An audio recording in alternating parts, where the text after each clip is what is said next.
Welcome to the Night Tube. I'm Stephen Knight, and I'm very pleased to welcome Buck Mulligan, author of the upcoming book Adventures on Drugs. Buck, how are you doing? Just super. Thanks for having me, Stephen. It's my pleasure. It's a really fascinating, if not controversial, and taboo subject. It's hard to know how to approach conversation. You sort of want to walk that line between encouraging people to break the law and incriminating yourself. So we'll see how we get on. But before we get into the premise of your book and what you've done to make it, maybe you could tell me a little bit about yourself. How would you describe what you do?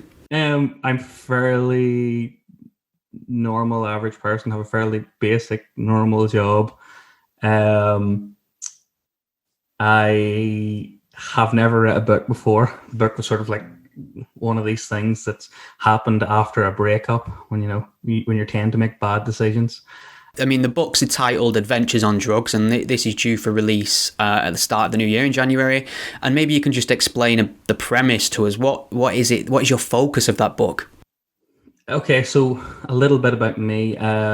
For the vast majority of my life, I was teetotal. I didn't drink alcohol, never took any mind-altering substance. Then I was sort of like writing ideas for books. And one of the book ideas was Adventures in Drugland.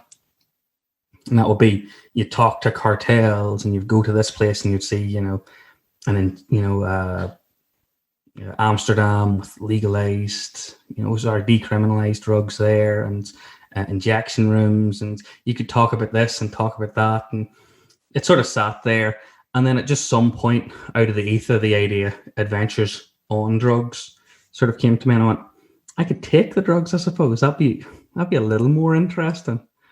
And so then as time sort of went on, I came up with this idea of visiting 6 different countries and taking the 6 drugs that they were associated with in those countries. So it's part travel book, part drug experience book, and then as well I've accumulated over the years a lot of information just from I read a lot, so I've just tied a lot. I'll be walking along and see something, and then that'll go off into some other random direction, and just sort of maybe talk about that there because I just find it interesting.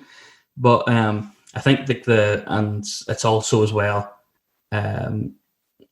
spend a little bit of time talking about dealing with a breakup as well, and just how people use these things as a way of potentially self-medicating. Right, so it's part soul searching, part getting off your tits on drugs. Essentially, would be the byline. Yeah. So, I mean, you mentioned that you're a teetotaler, or you were for the longest time. Was that a conscious decision, or was that a result of a bad experience? I was very conscious. So there's an organisation called the Pioneers that most Irish people will know about. Their grandparents would have been one, their parents would have been one, maybe.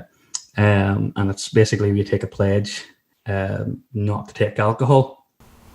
Right, and there is this sort of global stereotype about Ireland and alcoholism and heavy, binge drinking, things like that. I mean, in your experience, are there shades of truth in that stereotype, would you say? Shades of truth. There's a book, it's called, I haven't actually read it yet, I'm waiting for it. It's called An Island of Extremes. And it's, so the pioneer movement sort of came about at the start of 1900s. So the rise of Irish nationalism, and there was people knew that this stereotype was very accurate, and it was a way of addressing it. So sort of fighting back. So then you have these people who just can't even, who just want to cut alcohol completely out of the culture. So it was, I think at one point there was just short of 1 million pioneers in Ireland, in a population of 5 million. So it was a really, really big movement at one point for a while anyway. And it was just addressing that and dealing with that and going for it, because, stereotypes are there for a reason. They are based on something. I mean, maybe alcohol is a good place to start because that is featured in your book as well. I believe Germany was the ground zero for that experiment, and Oktoberfest. Wow. So, I mean, harking back to what we were just talking about in terms of this idea of drink problems focused on Ireland. I know the UK has a drinking culture. I think it can be. I mean, is there a bit of hypocrisy there in terms of our relationship with alcohol versus other substances? I mean, if you only have to see the burden it places on our National Health Service, the extra policing on a Friday evenings and weekends because of it, the health damage it causes, yet it's socially acceptable, it's almost celebrated, and it's one of them things that people speak of as a plus if somebody can drink people under the table. It's at the center of every social interaction. You see an old friend, you rarely say we should hang out and chat or get a coffee. It's always we should go for a pint. That tends to be the way a lot of people bond. Do we have a bit of a hypocritical relationship with alcohol compared to other drugs? Yeah, well, that's sort of like endlessly pointed. That is one of those things that's endlessly pointed out, is it's smoking weed bad, but getting drunk, that's perfectly fine, that's normal. And that's largely just due to the fact that alcohol has been with us for 12,000 years, or whatever, since since the start of agriculture. Whereas these new drugs, or like the likes of LSD, it'll be younger than some of the people listening to the show today.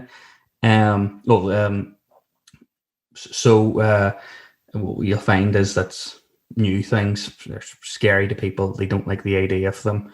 And as well, these tend to be bigger experiences than, if you take a glass of wine, you'll feel yourself a little tipsy, a little more conversational,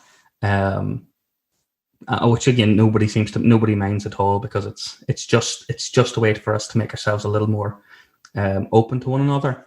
Whereas any of the other drugs, these are usually, you take it and the rest of the day is gone. You're not taking mushrooms and then going shopping later on, usually. But I think for me, especially with alcohol, because I never really understood, because again, being teetotal, I never really understood the plus of it, because I would go to bars with people or nightclubs and everybody would just sort of sit there and there'd be a bit of shit talking or whatever, but for the most part, you're just sort of sitting drinking. And then I would always have to disappear after an hour because it's not that enjoyable. But I found myself in a bar in Germany, and I was, I think, on my second stein at this point. And I was speaking to this French guy, and he was telling me about his travel plans, and he was, had got this plane to here and got this plane to here, but then that plane wasn't working, so they had to get a bus, and so they had to get a train, and they had to spend 2 days there, and they weren't meant to be there. And then he used to have to go here, and then he's going to get this other bus, and he was just telling me a story, and I was just sitting there nodding along, and then I realized I've had this conversation before, not that exact conversation, but I've sat there as a drunk person mindlessly told me some other nonsense. And usually at that part of the conversation, I'd be sitting there thinking, Jesus, wouldn't it be great if I could just die? Yeah, I've been in a few situations where I've decided to have a drink break and not drink for 6 months or more, and I've put myself in them social experiences, and you realise how dull people are and how quickly they can test your patience and how incoherent they become. And then so the premise of your book really was to try a lot of these substances in the places where they're often taken or known for. I mean, I'd never really linked San Francisco to LSD. This obviously, I'm revealing my level of narcotic knowledge now. So what is the link between LSD? I mean, first of all, what is LSD, and why is it linked to San Francisco? LSD would probably be the most popular of the psychedelics. We have the Summer of Love in the 1960s, and a massive music festival known as the Human Bee in so it's Human Bee and then the word in. Okay. And so where you found the likes of the Grateful Dead and Timothy Leary and stuff were there, and you've heard of the tune on, tune in, drop out phrase, Right. So this is basically where the hippie culture has, maybe not born out of it, but it's explodes at this point. All the music starts coming at this here. That you find like the psychedelic artwork sort of spreads out a lot more, becomes a lot more popular after all of this. Well, in terms of psychedelics, I mean, I think scenario and location can be key to a good experience, and you're somebody who's almost out of your comfort zone or out of familiarity by dabbling in these things in a foreign country, unfamiliar surroundings. Was there not any concern that you'd have a really bad experience mixing those elements? I sort of deal with this in the book as well, that I'm a sort of person who ends up maybe low impulse control, and I don't really think too far ahead of myself. And where you would look at that and go, well, that's not a good idea. I don't. I just sort of, I do things and I see what happens, and then I deal with the consequences as they're happening. So it was only like I had taken the LSD. It was like, where you start thinking about all the horror stories and all these things that could potentially go wrong, and then I go, yeah, well, we'll see what happens. So yeah, there are, but it's funny, like, because all the experiences that I had were positive experiences, with the exception of the safest one, in quotes, was I had an edible in Amsterdam. Yeah, I made that mistake in Amsterdam, and then I had to get through a ferry terminal. After, to be honest, it was one of the most horrendous experiences of my entire life. And this is somebody who's smoked cannabis in his 20s, no problem, can regulate it. Yeah. The edible, never again. Oh, but, it was genuinely horrifying, and me thinking, go. It was there's a great quote on it. I can't remember. It's if you smoke a joint if you want to be kind of high in 20 minutes. Eat an edible if you want to be completely fucked in 2 hours. Yes, and yeah, I mean, I've heard from people who spoke about edibles being causal to certain psychotic episodes afterwards. I didn't realize that there is an issue around edibles that's not quite what you'd expect from the marijuana, cannabis. So that's an interesting one. Let's circle around to LSD again, because psychedelics fascinate me. It's something I've never tried. I think I'm just too scared, really. I think I'd want clinical conditions and several people watching me and things like that. So in terms of LSD, first of all, how do you take it, and what were the effects on you? What happened? Okay, right. So this was the last. Okay, right. So this was like this was a genuinely extremely emotional experience for me, and it was the last thing I wrote in the book. And I found it difficult writing it in the book, and I had to take days and days to write a single chapter.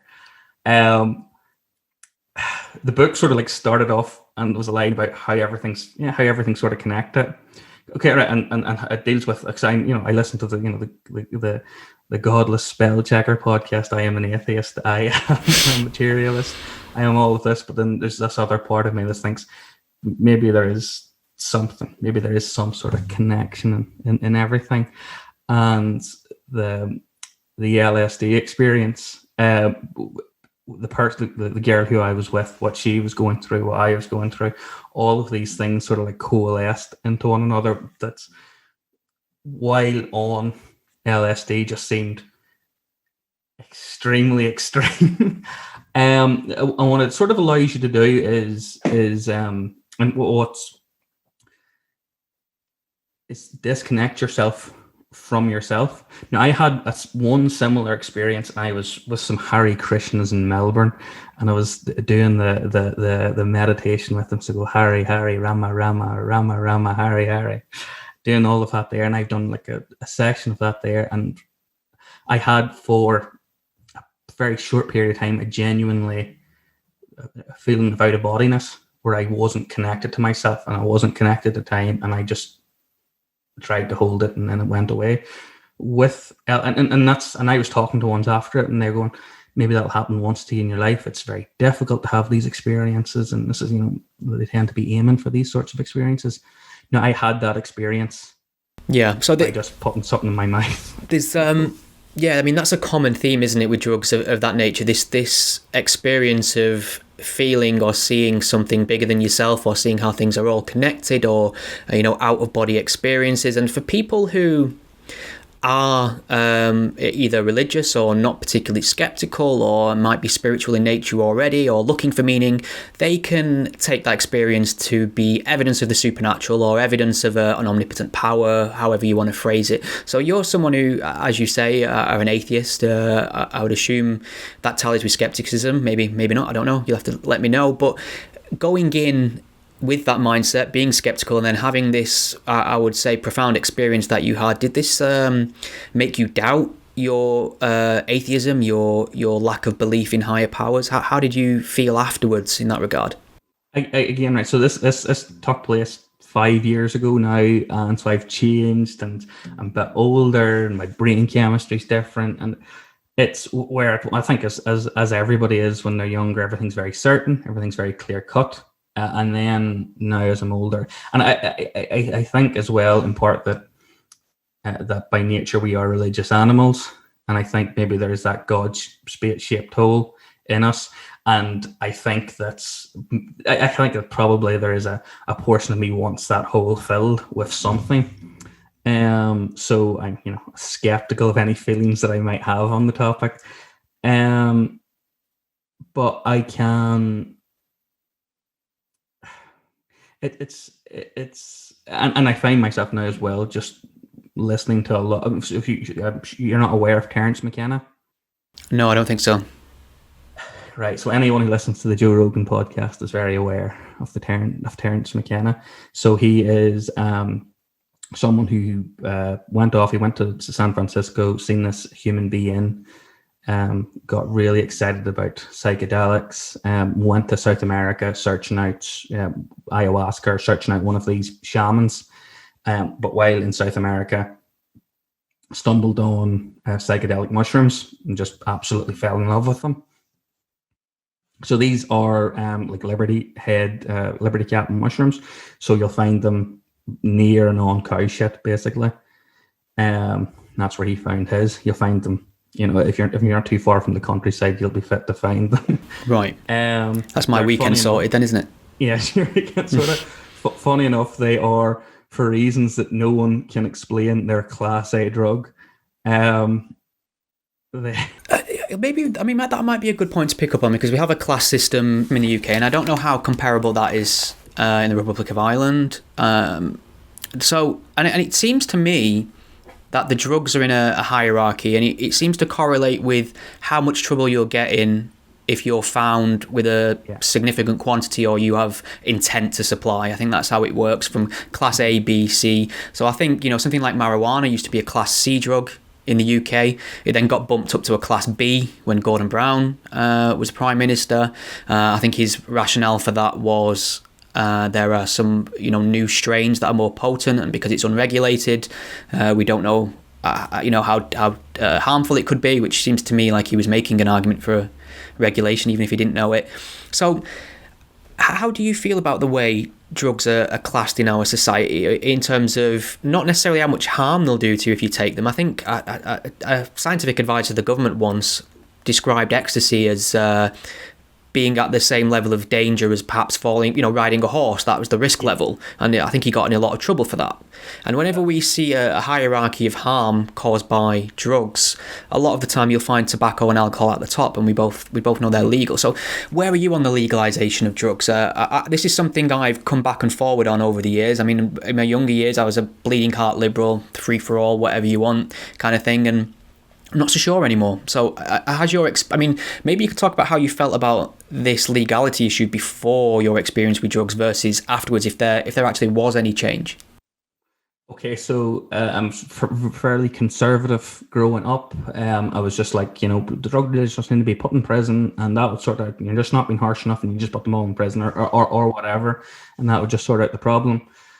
watching Sky News one day, and this was like one of these paradigm shifting moments for me. There was a debate on about drug legalization. I was 15 or 16 or something at this stage.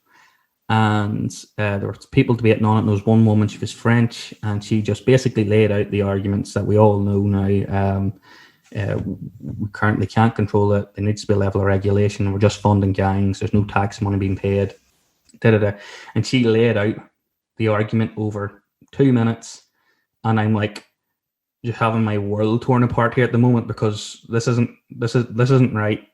This is right. And so I was waiting. There was this conservative, I think he was a Tory. He was sitting beside her, and I was waiting for his response. He was ready to take her apart, and he went, well, that's a very defeatist attitude. And I was like, that's it? That's all you've got?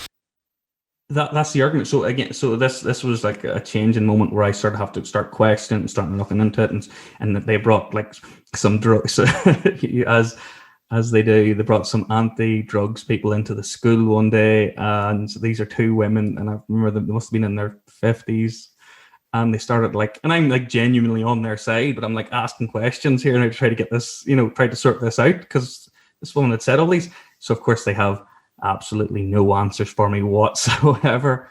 So again, the opinion just sort of evolves and changes over that until you go to the very libertarian, just legalize and regulate, and the free market will look after it. Whereas you leave it to the free market, and they'll literally put cocaine and baby medication. So that's obviously something that you can't do. So that there needs to be evidence-based regulation, but currently we don't have evidence-based regulation. I mentioned there. Mushrooms are a class A drug. Now, ketamine is a class B drug. That's the horse tranquilizer. Right. Yeah. So, and it's no one can. I have written emails to people. I have messaged people. I have talked to people who are in the know. No one can explain, other than they were placed in class A during the 1970s as a way to try to deal with the hippies. They were going mad, and and they were all mad about their mushrooms, and so they just stuck it in the most, the harshest area they could, and so you'll have like very harsh chemical drugs, sitting in class C, and then something like mushrooms, which are relatively, as far as drugs go, they're relatively safe. Your danger is if you're going mushroom picking the wrong ones. So there's a risk of poisoning yourself, I suppose. Yeah. I remember I was so I took mushrooms at Stonehenge, and another reason why I think it was all connected. I went too late. Really, because I went for solstice, and I was sitting there, and I'd been told earlier on in the weekend that mushroom season was over. The first frost had come, and there were no mushrooms, and I wasn't going to be getting any. But luckily enough, it was southern England, and the frost hadn't come down, so one fella had managed to. I was sitting around the campfire, and I went, "Does anybody have mushrooms?" And this one fella the drool was like running down his face. He was completely out of it. That's not a great advertisement, though, is it? It isn't. No. But I have a book to write. So he threw this Tesco's plastic bag at me, and I pick it up, and there's these, like slugs, these slimy little mushrooms sitting at the bottom. So these are just freshly picked. Then they've just been foraged. They're not. You're not doing anything with them. You're not putting them in tea. You're just eating mushrooms from the ground. Yeah, it tastes like dirt. Right. So I just chew these things up. I don't like mushrooms. At the start of the weekend, I ordered myself a fry and pushed the mushrooms to the side because I don't like mushrooms. So I chew these things up. And as I swallow it, I have this recollection. A couple of years later, there was a woman who had been like an expert mushroom forager. She'd picked mushrooms for a fancy dinner with her and her friends, and she killed her friends. Oh, Jesus! Herself in a vegetative state. And this was in England. This wasn't too far. I think it was in Bristol. I think it happened. What a shit day that is! Horrible. Yeah, and then as I've swallowed that, this is what I'm thinking about. And I went, well, it's too late now. So, and then have the experience that I have. For me, everything with the exception of cocaine made me extremely cocaine and alcohol made me extremely introspective, because I'm an introspective person already. and it just intensified that feeling. Whereas with cocaine and alcohol, it's like dulls those things down and just, So, I mean, mushrooms would be typically considered a hallucinogenic then, depending on quantities, or have I got that wrong? And then, yeah, it sort of depends on quantity. So, and your tolerance. So the first time I ever smoked a joint, it was lights and colors, and I could hear music, and it was a full. When you think of psychedelic experience, it was a psychedelic experience. That was it. That was like So that was that experience. So but that's not common for smoking marijuana. No one is like, sorry. So I think it happens occasionally, very occasionally for people. Now that was maybe like one of the first times that I ever had. Like I'd never had alcohol, So it was a much more extreme experience. Yeah. Because I mean, it's very much glamorized in Hollywood films, in the stoner film, and it's always used as a device for a main character, usually in a comedy, to have really bizarre experiences. And 9 times out of 10, I don't think anyone would have that sort of thing where they're seeing things that aren't there, or out of body experiences with smoking marijuana solely on its own. Mm-hmm. No, again, I think that tends to be most people's experience. But I think a lot of the time with all of these drugs, I think it is that your environment, your current mindset, your own brain chemistry, all of these things play a big part in it as well. So I've talked to so any of like the visual hallucinations that I've spoke to people about, it's been the wallpaper slightly moving. That haven't been visited by a fairy or anything like that. Yeah. If you're taking something like ayahuasca or smoking DMT. What's ayahuasca? Is that derived from cactuses or cacti? What's the plural? I can't remember the name of that. The ayahuasca is the one that South American shamans use. Right. That's out there, but I think that might also be derived from, show my ignorance here, but also I'm thinking of peyote. That peyote is derived from cactuses. Right, okay. So, I mean, just to circle background, I mean, not only are you taking these drugs and documenting it, you're also in foreign countries doing it. And in some places like Amsterdam, you're in the all clear because they have a legality about cannabis there, which it's a very confusing system. Some places you can smoke it, some places you can buy it. You can't often do both. But you're unlikely to get in trouble with the law there as long as you're behaving. In other places where you're taking mushrooms in the UK, for example, we've already established that it's a Class A drug. I don't know what the legality of LSD is in San Francisco, and I think you've spoke about Mdma in your book in Ibiza. So is there not a huge worry here about getting in trouble with the law while you're doing these things? Because there's one thing getting in trouble with the law in your own backyard, but there's a whole level of issues that can arise from getting in trouble in a foreign country with the law. Here's sort of the thing about it, and this is my major, because I'm a person that I like laws, I like authority, and by having the current drug legislation that we have, it's just undermines it, because nobody takes it seriously. The police don't take it seriously. Nothing was going to happen to me. Nobody cared. It was like and the fact that everybody knows that. It was I used to live in Coventry, and there was a girl that smoked ridiculous amounts of weed, and what she would do is she'd be smoking the joint, she'd see the police, and her what she would do was move the joint behind her back. I was like, all right, it's invisible now. So back in my misspent university days, I think 7 or 8 of us would end up in my tiny little room in halls, and we'd pass a joint around, and my room just so happened to face a pub. And when we were out the night before, there was a fight and someone got seriously injured outside that pub. And we were all sat in my room with the door wedged open, passing a joint around. And we turned around, there's a policeman just stood at the entrance of my room. And we all kind of freeze and just stare at him and think, well, this is it. It's all over for us. And he literally said, and he looked at us and he said, I don't care about that.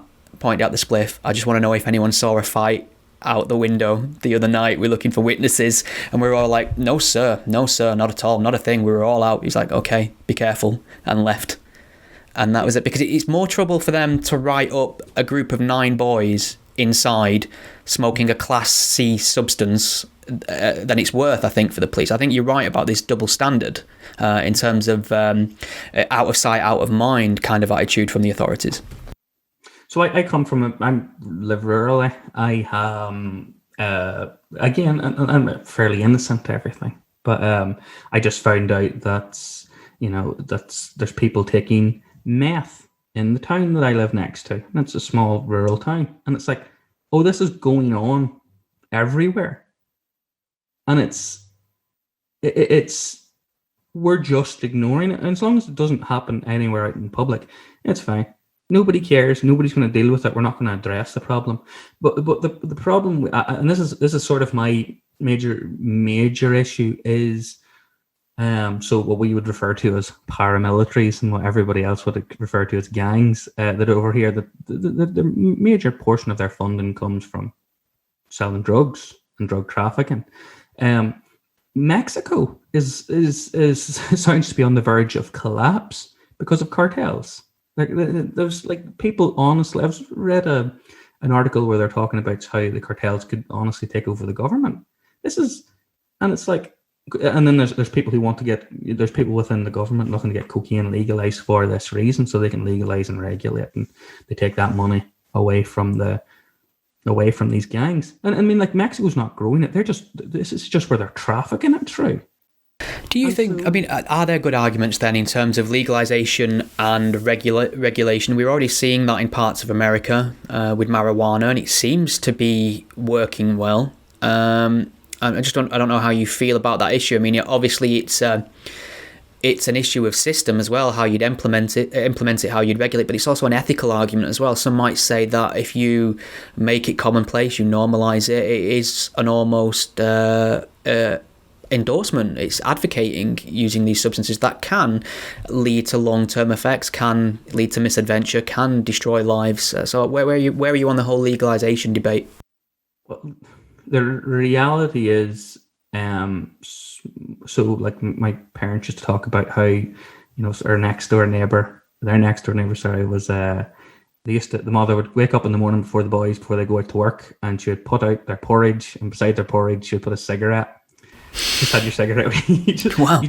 You had your cigarette with your breakfast. That was an extreme case, but you had your breakfast, you had a cigarette. That was the norm. You're driving the babies to school, and you had your cigarette in the car with the windows up. That was the norm.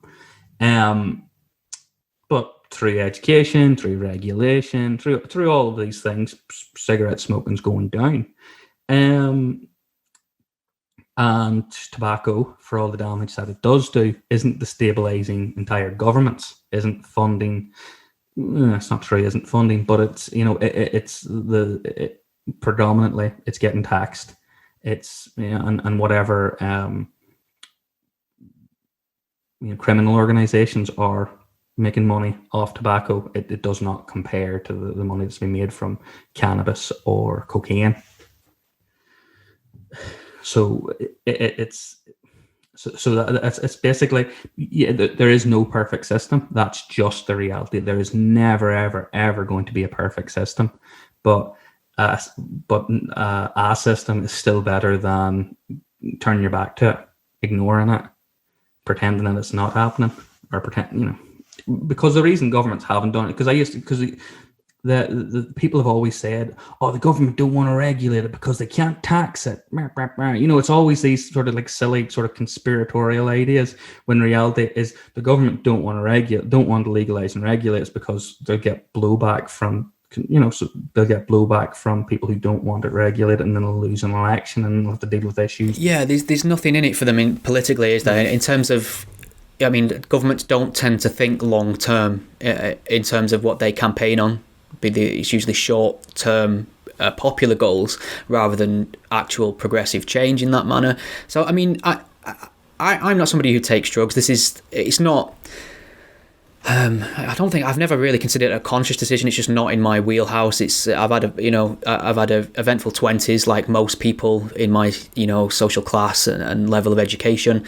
I'm now in my mid 30s. The most adventurous I get nowadays tends to be a few drinks.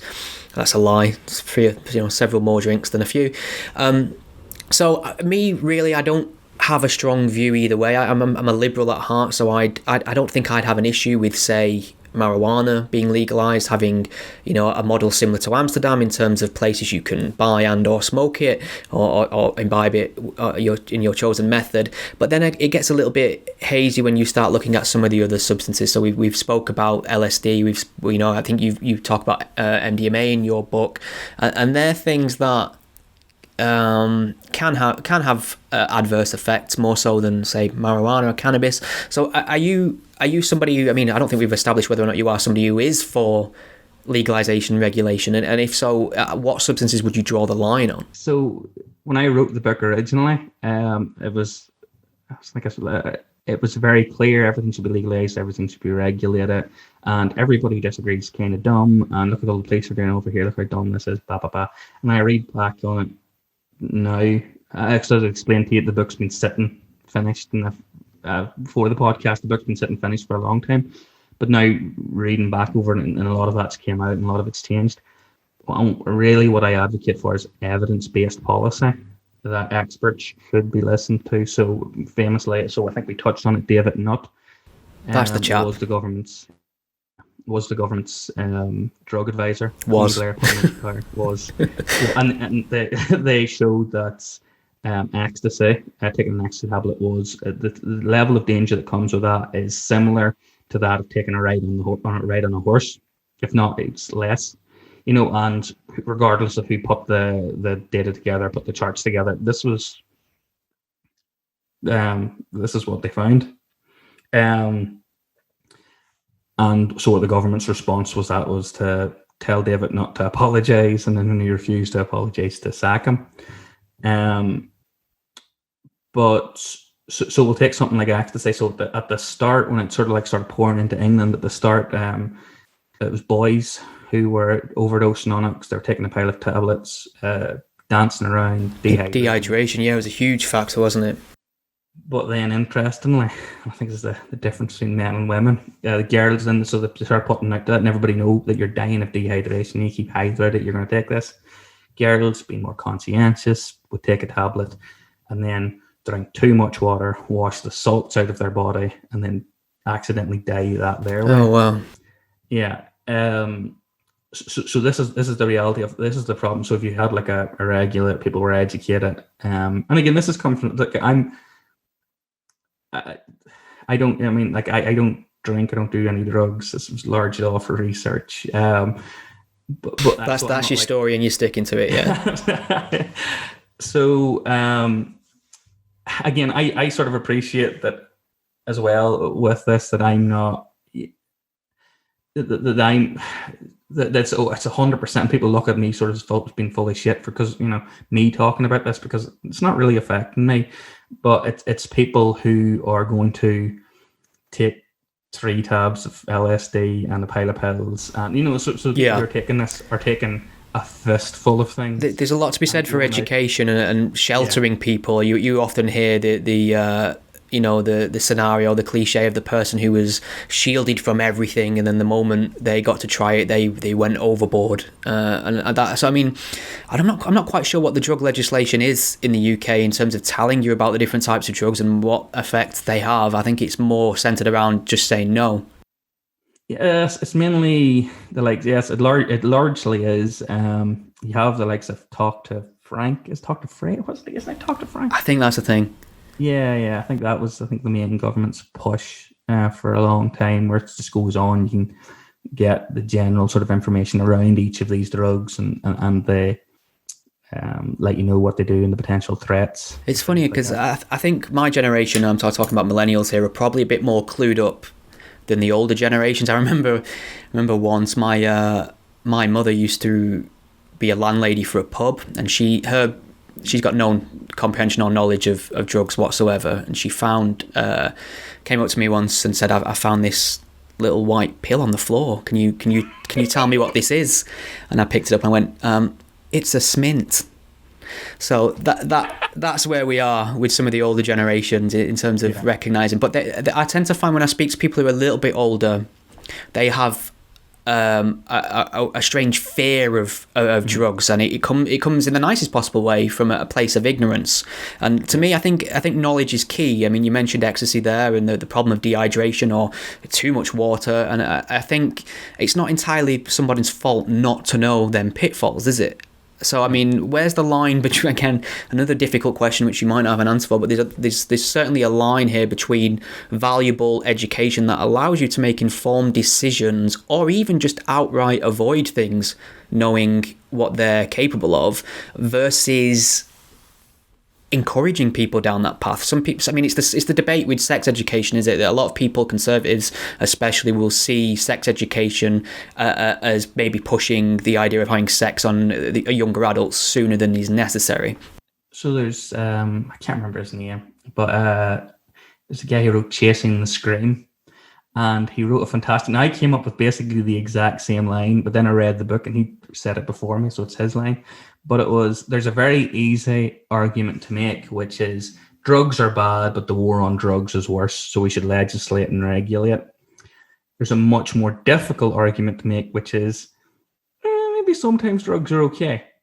And it's because the reality is the vast majority of people who go out and take drugs will take some drugs and then get up, be a bit groggy the next day, and then carry on with the rest of their life. That's the reality of the situation, and sort of like which. But then, you know, one of those persons is going to become dependent on it. One of those persons is going to take a pile of pills and get into their car and go drive somewhere and then drive into something. It's all extremely messy, and the reality is what we're trying to do is we're trying to find the right cost to benefit, because if you legalize, say, ecstasy, maybe more people take ecstasy, but what you'll find is because there's a system in place. So another issue that you have is ecstasy. When you take a tablet, you don't know what it is, so maybe you're a sort of person that has to take 5 pills to get to the position that you want to be in. But a new tablet comes out and it's 5 times stronger, so you only need the one. But you take 5, yeah. Yeah, so you end up taking 20, so you end up taking like still 5, and that happens. So I think there was high quality ecstasy ended up sort of coming in from Russia, because it's so funny when you look at just the economics and the trade routes and all of this stuff. And, you know, some policy will happen in China, or some war will break out in Afghanistan, you know, the Afghanistan war, how that completely changed the opiate market. And so you have all these things also to take into consideration that also change everything. But, you know, so if people are, so you have a regulated market, yes, maybe more people are going to take it, but they'll be taking it in a safer way, maybe. And again, this is sort of the thing. I'm just assuming this is going to be the case. So that conservative approach of going, no, well, even as the system is just sort of ignoring it, well, you occasionally get a death. Yes, there is some gang violence attached to it. Yes, there is, but we know what that looks like. And what I'm proposing, we don't know what that looks like. With cannabis, so my parents, my generation, never seen cannabis. That was not something that was here at all. And now it's everywhere. Now I'll walk into the park and there's some, and it tends to be like low life scumbags. I'll just say that that's who's walking around smoking a joint. And this is now a thing that's entered the culture. We've had so many, we've been in jobs where people have come in stoned and they're thinking of cannabis. I see this, and this really throws me off, because I can't imagine smoking weed and then going on to function in a place of employment. I see people waiting for buses in the morning in high-vis jackets, smoking a spliff, and I can't imagine the level of tolerance they've managed to achieve to be able to go and complete a working day in that state. I suppose, I mean, something that fascinates me, and it might be a good place to end on, is MDMA, and this is it feels almost like it's, I don't know how new a drug it is, but it feels like it's very new in terms of the public consciousness. I know people like Sam Harris have spoke very positively about it, and it's often lauded as a drug that has, you know, minimal to no side effects or long-lasting implications, and it can tend to be a very positive experience. So you, according to the blurb on your book, you dabbled in this I keep saying dabbled, I never use the word dabble, but it seems appropriate for a conversation on drugs. People dabble, don't they? Yeah. We're all dabblers. So yeah, you partook, should I say, in MDMA in Ibiza. Generally considered. Pardon, say again. So Avicii would know that I was cool. So I mean, this is typically considered a party island. You know, Ibiza is synonymous with drug taking and hedonism and the party lifestyle, etc. I visited a church when I was there. It's quite nice. Really? I went there, stayed in a hostel. Was lucky enough to meet up with an ecstasy aficionado. So he was really into MDMA. Because that's what MDMA is basically. I mean, I might be wrong. Is it almost like a synthesized version of ecstasy? No, okay, right. So, what you have and what we started off with was MDMA, and there's then a lot of other things within that family that are very, very similar, have a very similar effect. Now, so MDMA is this very particular thing, but then pills which have the effect of MDMA tend to just fall into the bracket of ecstasy.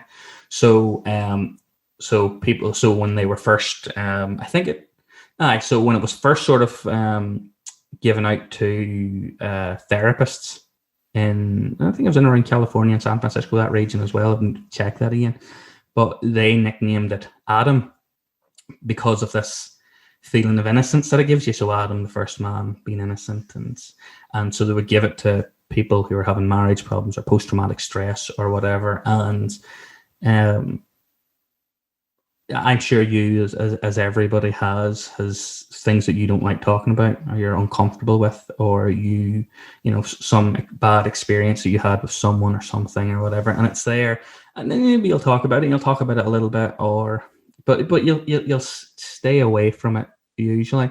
What this does, so I'll give the experience that I had. We were on a party boat, and already an uncomfortable place for me, just hell, a bar that you cannot leave. So we're on this party boat, and one of the guys is like, "Hey, Buck, come with us. We're going to go on this, banana boat." And I'm like, "Oh yeah, I'll come on." He's like really insisting he wants me to go, and I sort of hide away, and they get off, and he goes, "Where did you go?" And I was, I missed you. I couldn't go. But what had happened was, years previous, I had been on one of those things, and a rope had got caught around my leg, and I got flung off it, and it wrecked my knee, and my knee's still bad to the day over, and this was over a decade ago. And okay, that's tragic, but that's a funny injury, I have to say. The imagery is almost worth sustaining such an injury. Actually, I'd wear that as a badge of pride if I were you. Anytime I try anything even remotely extreme, even like I was on a skateboard for 3 seconds and I ended up on crutches. Oh no! But so I'd done that, and anyway, I sort of forgot about it. And that night we took the pills, and he found me and he goes, Buck. And so clearly this had been something that was sort of upsetting that I had said I'd go and I didn't. Why did you not get on the boat? And instead of going into this whole story about how I, hurt myself in the leg, and I was, it was painful and all I didn't go out. What I said was I was afraid. Right, so just pure unfiltered honesty. Yeah, cut through all the bullshit, and it was just very honest. It was just I was afraid. I was like felt 5. I was like, oh fuck, right, yes, that's why I didn't go. I was just too afraid to get on it.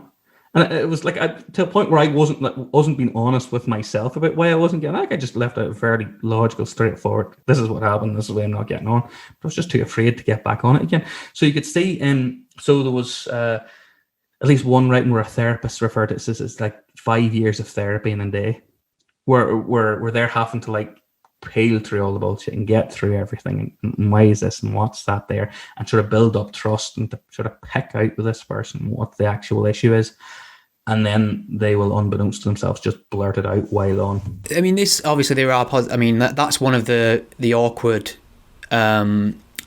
subjects around this issue, is that, you know, drugs can have positive effects. Illegal narcotics can have positive effects for people, but some might say, is it not possible to attain that state of mind, this feeling of open and you know, pure honesty and relaxation with the truth? Is it not possible to achieve this worldview or mentality rather without substances? So there's a couple of different ones. There's a priest who I was friendly with years ago, and what he says, and his issue, he says with because he was in South America, and he says his issue with any of these psychedelics was it's cheating. That to experience these, to have these experiences, this is hard work, and that hard work is necessary for the experience to be worth something. So I've had like more than again, so this conversation, people are like, take this conversation more seriously because I'm relatively serious and relatively well spoken, but for the most part, people having this conversation are burnt out hippies. And it's like, so I'd say about legalizing LSD, and there was one guy goes, yeah, because they don't want us to have it because they know what would happen if we all took LSD, because we'd see the truth, and then the government would fall. And it's like, you're right. And so it's, and these things can only sort of like, they are useful, but they can only work with what you have got going on in your head already. And if your head's filled with ancient aliens, or it's filled with conspiracy theories or some shite, well, then that's that's all it's going to freaking work with. And so you can, so with mushrooms, I had this feeling of, okay, so I was looking at the fire, and I was having this extremely profound feeling looking at that's energy.